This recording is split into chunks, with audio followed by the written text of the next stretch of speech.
ಭಾರತ್ ಮಾತಾ ಕಿ.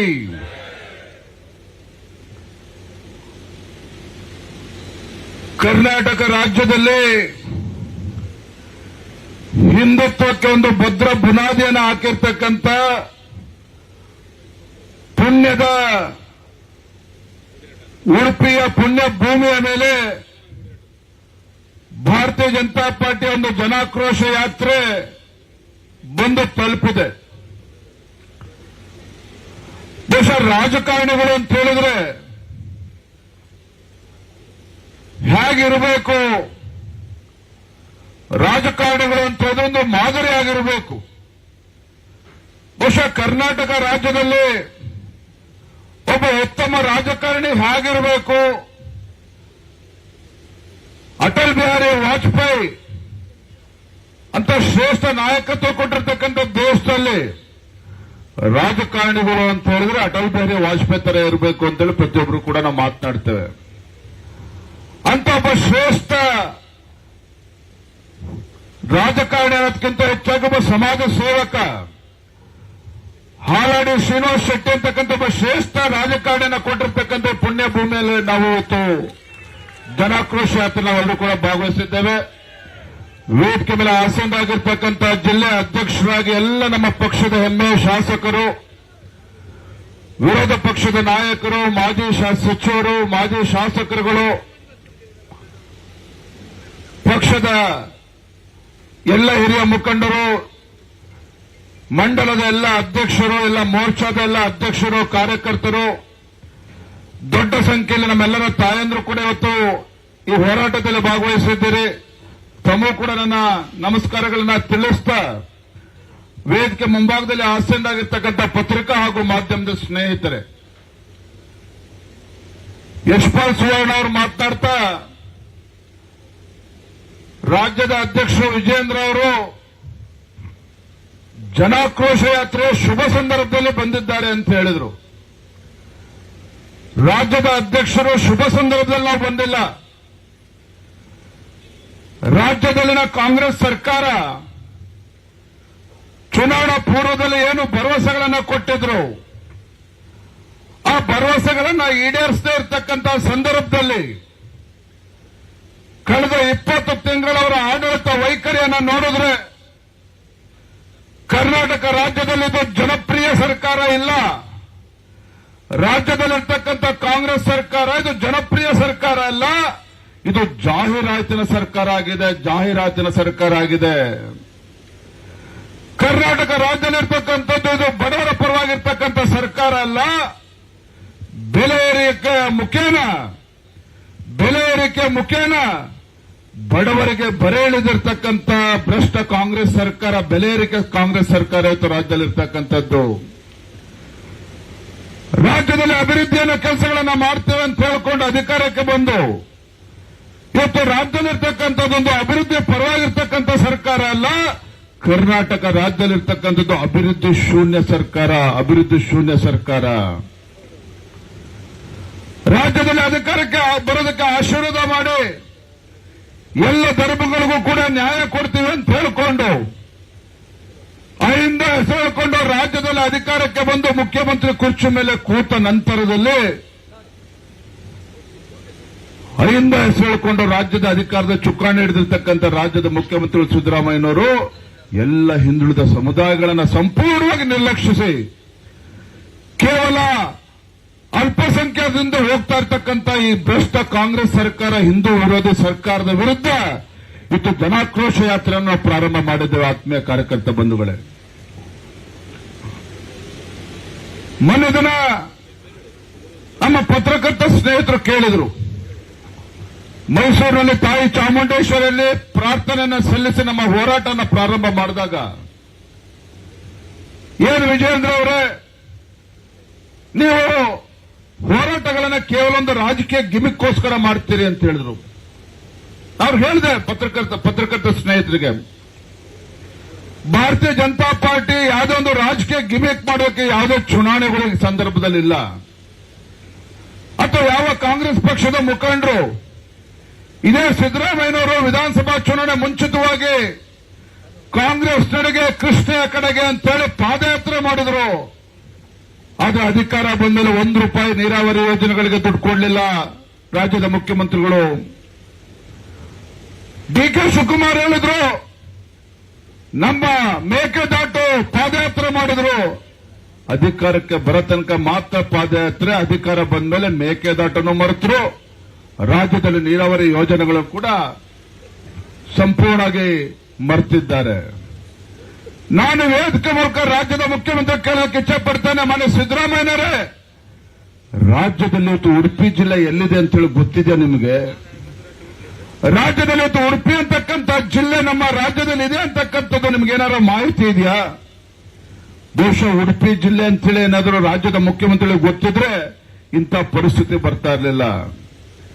ಹಿಂದೆ ಭಾರತೀಯ ಜನತಾ ಪಾರ್ಟಿ ಸರ್ಕಾರ ಇದ್ದಾಗ, ನಿಮ್ಮ ಯಡಿಯೂರಪ್ಪ ರಾಜ್ಯದ ಮುಖ್ಯಮಂತ್ರಿಗಳಿದ್ದಾಗ ಉಡುಪಿ ಜಿಲ್ಲೆಯ ಸರ್ವತೋನ್ಮುಖ ಅಭಿವೃದ್ಧಿಗೆ ಒಂದಲ್ಲ ಎರಡಲ್ಲ 15,000ಕ್ಕೂ ಹೆಚ್ಚು ಕೋಟಿ ರೂಪಾಯಿ ಅನುದಾನವನ್ನು ನೀಡಿದ್ರು. 15,000ಕ್ಕೂ ಹೆಚ್ಚು ಕೋಟಿಗೂ ಹೆಚ್ಚು ಅನುದಾನವನ್ನ ನಾನು ವೇದಿಕೆ ಮೂಲಕ ರಾಜ್ಯದ ಮುಖ್ಯಮಂತ್ರಿ ಕೇಳೋದಕ್ಕೆ ಇಚ್ಛೆ ಪಡ್ತಾರೆ. ಎಷ್ಟು ಬಾರಿ ತಾವು ಉಡುಪಿ ಜಿಲ್ಲೆಗೆ ಬಂದಿದ್ದೀರಿ? ಎಷ್ಟು ಕೋಟಿ ಅನುದಾನವನ್ನು ನೀಡಿದ್ದೀರಿ? ಎಷ್ಟು ಕೋಟಿ ಅನುದಾನ ನೀಡಿದ್ದೀರಿ? ಇವರ ಯೋಗ್ಯತೆಗೆ ಅನುದಾನವನ್ನು ಕೊಡೋದಿರಲಿ. ಗುರುಬಾಯಿ ಸುರೇಶ್ ಶೆಟ್ಟಿ ಅವರಿಗೆ ಕೇಳ್ತಾ ಇದ್ದೆ. ಕಳೆದ 15 ದಿನಗಳ ಹಿಂದೆ ನಾನು ಇಲ್ಲಿ ಪ್ರಸಿದ್ಧ ಮಾರಿಯಮ್ಮ ದೇವಸ್ಥಾನಕ್ಕೆ ಭೇಟಿಯನ್ನು ಕೊಟ್ಟಿದ್ದೆ. ನಾನು ಗುರುಬಾಯಿ ಸುರೇಶ್ ಶೆಟ್ಟಿ ಅವರು ಬಹಳ ದಿನಗಳಿಂದ ಆ ದೇವಸ್ಥಾನದ ಮಾರಿಯಮ್ಮ ದೇವಸ್ಥಾನನ ಉದ್ಘಾಟನೆಗೆ ಬರಬೇಕು ಅಂತೇಳಿ ಬಹಳ ಅಪೇಕ್ಷೆ ವ್ಯಕ್ತಪಡಿಸಿದ ಸಂದರ್ಭ ಬಂದಿದ್ದೆ. ಸುರೇಶ್ ಶೆಟ್ಟಿ ಕೇಳಿದೆ ನಾನು, ಗುರುಬಾಯಿ ಸುರೇಶ್ ಶೆಟ್ಟಿ, ಮಾರಿಯಮ್ಮ ತಾಯಿಯ ದೇವಸ್ಥಾನಕ್ಕೆ ರಾಜ್ಯ ಸರ್ಕಾರ, ಕಾಂಗ್ರೆಸ್ ಸರ್ಕಾರ ಏನಾದ್ರು ಮುಖ್ಯಮಂತ್ರಿ ಅನುದಾನ ಕೊಟ್ಟಿದ್ದಾರೆ ಅಂತ ಕೇಳಿದೆ. ಆಶ್ಚರ್ಯ ಆಯ್ತು ನನಗೆ ಅವ್ರ ಉತ್ತರನ ಕೇಳಿ. ಸುರೇಶ್ ಶೆಟ್ಟಿ ಹೇಳಿದ್ರು, ಮುಖ್ಯಮಂತ್ರಿಗಳ ಬಳಿ 5 ಬಾರಿ ಹೋಗಿದ್ದೆ ವಿಜಯೇಂದ್ರ ಅವರೇ, ಒಂದು ಬಿಡುಗಾಸನ್ನು ಕೂಡ ಮಾರಿಯಮ್ಮನ ದೇವಸ್ಥಾನಕ್ಕೆ ಕೊಡಲಿಲ್ಲ. ಇಂಥ ದರಿದ್ರ ಸರ್ಕಾರ ಇತ್ತು ಕರ್ನಾಟಕ ರಾಜ್ಯದಲ್ಲಿ ಇರ್ತಕ್ಕಂಥದ್ದು, ದರಿದ್ರ ಸರ್ಕಾರ. ಜಿಲ್ಲೆ ಯಾವುದೇ ದೇವಸ್ಥಾನ ಕೊಡಲಿಲ್ಲ. ಅದೇ ಯಡಿಯೂರಪ್ಪ ಮುಖ್ಯಮಂತ್ರಿಗಳಿದ್ದಾಗ, ಭಾರತೀಯ ಜನತಾ ಪಾರ್ಟಿ ಸರ್ಕಾರ ಇದ್ದಾಗ ಉಡುಪಿ ಜಿಲ್ಲೆ ಅಷ್ಟೇ ಅಲ್ಲ, ಕರಾವಳಿ ಭಾಗದ ಎಲ್ಲ ದೇವಸ್ಥಾನಗಳು, ರಾಜ್ಯದಲ್ಲಿರ್ತಕ್ಕಂಥ ಎಲ್ಲ ದೇವಸ್ಥಾನಗಳು, ಮಠಮಾನ್ಯಗಳು ಕೂಡ ನಮ್ಮ ಹಿಂದಿನ ಬಿಜೆಪಿ ಸರ್ಕಾರ ಅನುದಾನವನ್ನು ಕೊಟ್ಟರು. ಎಲ್ಲೋ ಒಂದ್ ಕಡೆ ಸಿದ್ದರಾಮಯ್ಯನವರು ಅನ್ಕೊಂಡಿರ್ಬೇಕು, ಎಲ್ಲೋ ಒಂದ್ ಕಡೆ ಸಿದ್ದರಾಮಯ್ಯನವ್ರಿಗೆ ಅನ್ಸಿರ್ಬೇಕು, ಕೇವಲ ಸಾಬ್ರಿಂದನೇ ರಾಜ್ಯದಲ್ಲಿ ಕಾಂಗ್ರೆಸ್ ಪಕ್ಷ ಅಧಿಕಾರಕ್ಕೆ ಬಂದಿದೆ, ಅವರು ರಾಜ್ಯದ ಮುಖ್ಯಮಂತ್ರಿಗಳು ಅಲ್ಲ. ರಾಜ್ಯದ ಮುಖ್ಯಮಂತ್ರಿಗಳಲ್ಲ ಸಿದ್ದರಾಮಯ್ಯನವರು, ಈ ನಾಡಿನ ಜನತೆ, ನಾಡಿನ ಮುಖ್ಯಮಂತ್ರಿಗಳಲ್ಲ, ಕೇವಲ ಅಲ್ಪಸಂಖ್ಯಾತರಿಗೆ, ಮುಸಲ್ಮಾನರಿಗಷ್ಟೇ ಮುಖ್ಯಮಂತ್ರಿ ಅನ್ನೋ ರೀತಿ ವರ್ತನೆ ಮಾಡ್ತಾ ಇದ್ದಾರೆ. ಮುಸಲ್ಮಾನರಿಗೆ ಮುಖ್ಯಮಂತ್ರಿ ಅನ್ನೋ ರೀತಿ ವರ್ತನೆ ಮಾಡ್ತಾ ಇದ್ದಾರೆ. ಮೊನ್ನೆ ನೋಡಿದ ಬಜೆಟ್ನಲ್ಲಿ ಸುನೀಲ್ ಇಲ್ಲೇ ವೇದಿಕೆ ಮೇಲಿದ್ದಾರೆ. ಮುಸಲ್ಮಾನರು ಹೆಣ್ಮಕ್ಳಿಗೆ ಆತ್ಮ ಸಂರಕ್ಷಣೆಗೆ ದುಡ್ಡನ್ನ ಮೀಸಲಿಟ್ಟಿದ್ದಾರೆ ಮುಖ್ಯಮಂತ್ರಿ ಸಿದ್ದರಾಮಯ್ಯನವರು. ನಾಚಿಕೆ ಆಗಬೇಕಿತ್ತು. ಇಡೀ ದೇಶದಲ್ಲಿ, ಕರ್ನಾಟಕ ರಾಜ್ಯದಲ್ಲಿ ಇವತ್ತು ಲವ್ ಜಿಹಾದ್ಗೆ ಬಲಿಯಾಗ್ತಾ ಇರ್ತಕ್ಕಂಥದ್ದು ಹಿಂದೂ ಹೆಣ್ಮಕ್ಳು. ಇವತ್ತು ಆತ್ಮರಕ್ಷಣೆಗೋಸ್ಕರ ನೀವೇನಾದ್ರೂ ಹಣ ಕೊಡಬೇಕಾಗಿದ್ರೆ ಅದು ಹಿಂದೂ ಹೆಣ್ಮಕ್ಳಿಗೆ ತಲುಪಬೇಕಾಗಿತ್ತು. ಆತ್ಮರಕ್ಷಣೆಗೋಸ್ಕರ ಮುಸಲ್ಮಾನರ ಹೆಣ್ಮಕ್ಳಿಗಲ್ಲ. ಮುಸಲ್ಮಾನರ ಮಕ್ಕಳು ಇವತ್ತೇನಾರ ಹೊರದೇಶಕ್ಕೆ ಉನ್ನತ ಶಿಕ್ಷಣಕ್ಕೆ ಹೋಗಬೇಕು ಅಂತ ಹೇಳಿದ್ರೆ 20 ಲಕ್ಷದಿಂದ 30 ಲಕ್ಷ ರೂಪಾಯಿ ಏರಿಸಿದ್ದಾರೆ. ಯಾಕೆ? ಹಿಂದೂಗಳಲ್ಲಿ ಯಾರು ಬಡವರಿಲ್ವಾ? ಹಿಂದೂಗಳಲ್ಲಿ ಯಾರು ಕೂಡ ಬಡವರು ವಿದ್ಯಾರ್ಥಿಗಳು ಹೊರದೇಶಕ್ಕೆ ಹೋಗಿ ಉತ್ತಮ ಶಿಕ್ಷಣನ, ಉನ್ನತ ಶಿಕ್ಷಣನ ಪಡೆದುಕೊಂಡು ಸ್ವಾಭಿಮಾನದ ಬದುಕನ್ನ ಮಾಡಬೇಕು ಅಂತ ಹೇಳೋ ಅಪೇಕ್ಷೆ ಇಲ್ವಾ?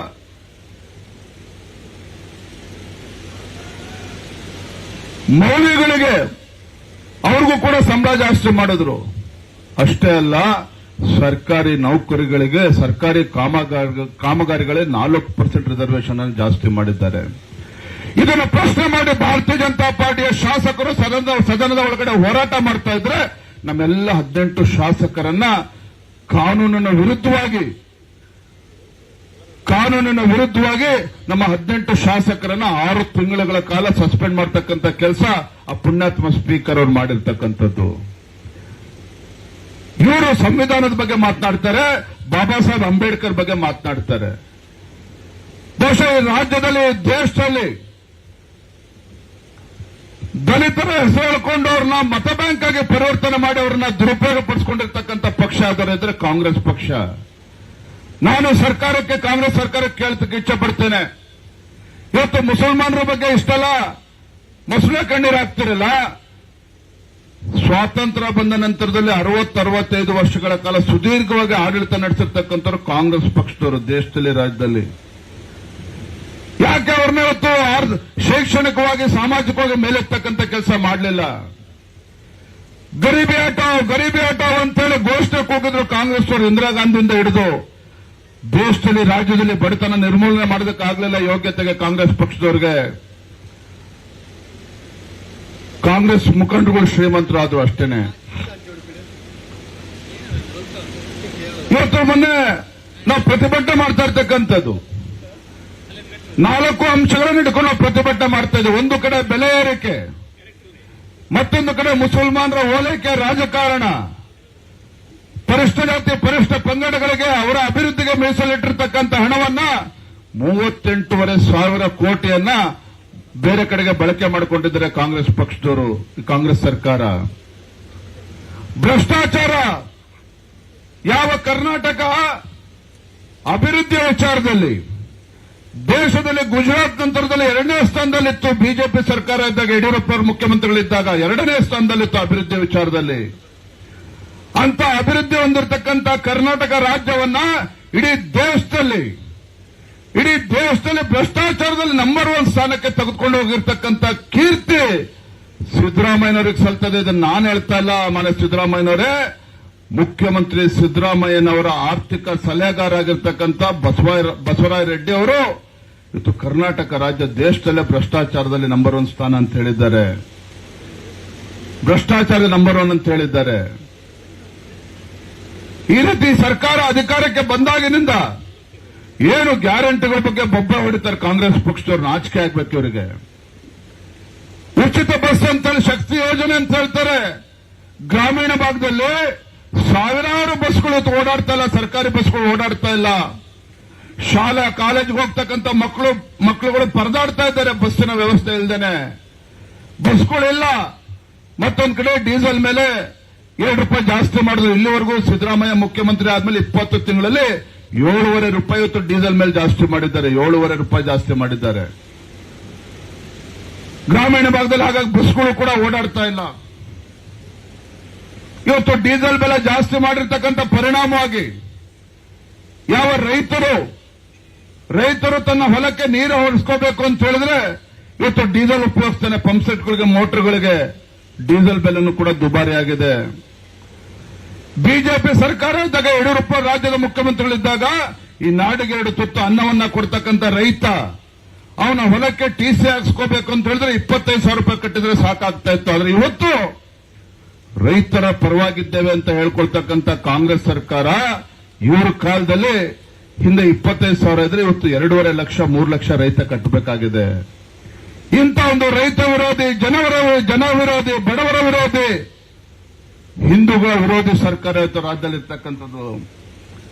ನಾನು ಕೇಳ್ತಾ ಇದ್ದೆ ನಮ್ಮ ಕಾರ್ಯಕರ್ತರಿಗೆ, ಭಾರತೀಯ ಜನತಾ ಪಾರ್ಟಿಯ ಕಾರ್ಯಕರ್ತರು ಉಡುಪಿ ಜಿಲ್ಲೆನಲ್ಲಿ ಸಾಮಾಜಿಕ ಜಾಲತಾಣದಲ್ಲಿ ಸರ್ಕಾರದ ವಿರುದ್ಧ ಏನಾದ್ರು ಪೋಸ್ಟ್ ಮಾಡಿದ್ರೆ ಅವರ ವಿರುದ್ಧ ಮೊಕದ್ದಮೆ ಹಾಕ್ತಾ ಇದ್ದಾರೆ. ಅವರ ವಿರುದ್ಧ, ನಮ್ಮ ಭಾರತೀಯ ಜನತಾ ಪಾರ್ಟಿಯ ಕಾರ್ಯಕರ್ತರ ವಿರುದ್ಧ ಕೇಸ್ಗಳನ್ನು ಹಾಕ್ತಕ್ಕಂಥ ಕೆಲಸ ಮಾಡ್ತಾ ಇದ್ದಾರೆ.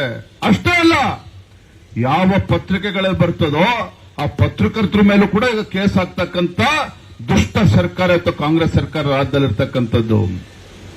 ಹಾಗಾಗಿ ಕರ್ನಾಟಕ ರಾಜ್ಯದಲ್ಲಿರ್ತಕ್ಕಂಥದ್ದು ಜನಪರ ಸರ್ಕಾರ ಅಲ್ಲ. ಕರ್ನಾಟಕ ರಾಜ್ಯದಲ್ಲಿರ್ತಕ್ಕಂಥದ್ದು ಒಬ್ಬ ಜನಪರ ಮುಖ್ಯಮಂತ್ರಿ ಅಲ್ಲ. ಕರ್ನಾಟಕ ರಾಜ್ಯದಲ್ಲಿರ್ತಕ್ಕಂಥದ್ದು ಒಂದು ಹಿಟ್ಲರ್ ಸರ್ಕಾರ, ಜನವಿರೋಧಿ ಸರ್ಕಾರ. ಆ ಕಾರಣಕ್ಕೋಸ್ಕರ ಇವತ್ತು ಭಾರತೀಯ ಜನತಾ ಪಾರ್ಟಿ ಜನಾಕ್ರೋಶ ಯಾತ್ರೆಯನ್ನ ರಾಜ್ಯದ ಎಲ್ಲ ಜಿಲ್ಲೆಗಳಿಗೆ ನಾವು ತೆಗೆದುಕೊಂಡು ಹೋಗ್ತಾ ಇದ್ದೇವೆ. ನಾನಿರ್ತಕ್ಕಂಥ ಪ್ರತಿಯೊಬ್ಬ ಕಾರ್ಯಕರ್ತರಿಗೊಂದು ಮಾತನ್ನ ಹೇಳ್ತೇನೆ. ಈ ಕಾಂಗ್ರೆಸ್ ಸರ್ಕಾರ ಪೊಲೀಸರ ದಬ್ಬಾಳಿಕೆಗೆ ಹೆದರ್ಕೊಳ್ತಕ್ಕಂಥ ಅವಶ್ಯಕತೆ ಇಲ್ಲ. ಯಾರು ಕೂಡ ಹೆದರ್ಕೊಳ್ತಕ್ಕಂಥ ಅವಶ್ಯಕತೆ ಇಲ್ಲ. ಈ ದೇಶದ ಹೆಮ್ಮೆಯ ಪ್ರಧಾನಮಂತ್ರಿ ನರೇಂದ್ರ ಮೋದಿಜಿ ಅಂತಕ್ಕಂಥ ದಿಟ್ಟ ನಾಯಕತ್ವ ಭಾರತೀಯ ಜನತಾ ಪಾರ್ಟಿಗಿದೆ.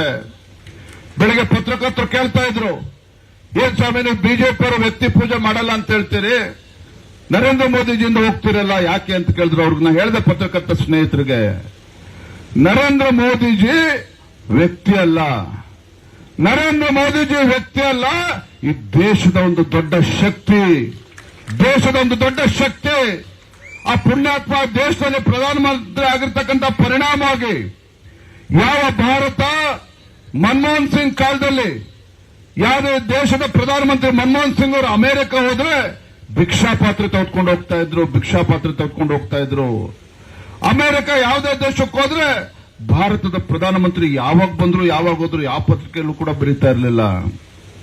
ಆದ್ರೆ ಇವತ್ತು ನನ್ನ ದೇಶದ ಹೆಮ್ಮೆಯ ಪ್ರಧಾನಮಂತ್ರಿ ನರೇಂದ್ರ ಮೋದಿಜಿಯವರು ಅಮೆರಿಕ ಹೋದ್ರು ಕೂಡ ರತ್ನ ಗಂಬಳಿ ಹಾಕಿ ಸ್ವಾಗತ ಮಾಡ್ತಾರೆ. ಜಗತ್ತಿನ ಯಾವುದೇ ಪ್ರಧಾನಮಂತ್ರಿಗೆ, ಯಾವುದೇ ದೇಶದ ಪ್ರಧಾನಮಂತ್ರಿಗೆ ಆ ದೇಶದ ಉನ್ನತ ನಾಗರಿಕ ಗೌರವ ಸಿಗಲಿಲ್ಲ. ಆದ್ರೆ ನಮ್ಮ ಪ್ರಧಾನಮಂತ್ರಿ ನರೇಂದ್ರ ಮೋದಿಜಿಗೆ ಅರಬ್ ದೇಶಗಳು ಸೇರಿದಂತೆ ಅನೇಕ ದೇಶಗಳು, ಮೊನ್ನೆ ಶ್ರೀಲಂಕಾನು ಕೂಡ ಕೊಡ್ತು. ಆ ದೇಶದ ಉನ್ನತ ಗೌರವನ ಸಲ್ಲಿಸತಕ್ಕಂಥ ಕೆಲಸ ಆ ದೇಶಗಳು ಮಾಡಿದ್ದಾರೆ. ಯಾವ ಭಾರತ ಅಭಿವೃದ್ಧಿ ಕೂಡ ಕಾಣೋದಕ್ಕೆ ಸಾಧ್ಯ ಆಗ್ತಾ ಇರಲಿಲ್ಲ ಕಾಂಗ್ರೆಸ್ ಅವಧಿಯಲ್ಲಿ, ಅದೇ ಭಾರತ ಇವತ್ತು ಜಗತ್ತಿನ 5ನೇ ದೊಡ್ಡ ಒಂದು ಆರ್ಥಿಕ ಶಕ್ತಿಯಾಗಿ ಹೊರಹೊಮ್ಮಿದೆ. ಭಾರತ ಇದು ನರೇಂದ್ರ ಮೋದಿಯ ಶಕ್ತಿಯ ಕಾರಣ, ಒಂದು ದಿಟ್ಟ ನಾಯಕತ್ವದ ಕಾರಣ. ಅದಕ್ಕೋಸ್ಕರ ನಾವು ಸಂದರ್ಭ ಮಾತನ್ನು ಹೇಳ್ತೇನೆ, ಯಾವುದೇ ಕಾರಣಕ್ಕೂ ನಮ್ಮ ಭಾರತೀಯ ಜನತಾ ಪಾರ್ಟಿಯವರು ಎದೆಗುಂತಕ್ಕಂಥ ಅವಶ್ಯಕತೆ ಇಲ್ಲ. ಈ ಕಾಂಗ್ರೆಸ್ ಪಕ್ಷದ ಈ ಸರ್ಕಾರದ ಏನು ಬಂಡಾಟ ಇರಬಹುದು, ಈ ಸರ್ಕಾರದ ಗುಂಡಾಗಿರಿ ಬಹಳ ದಿನ ನಡೆಯೋದಕ್ಕೆ ಸಾಧ್ಯ ಇಲ್ಲ.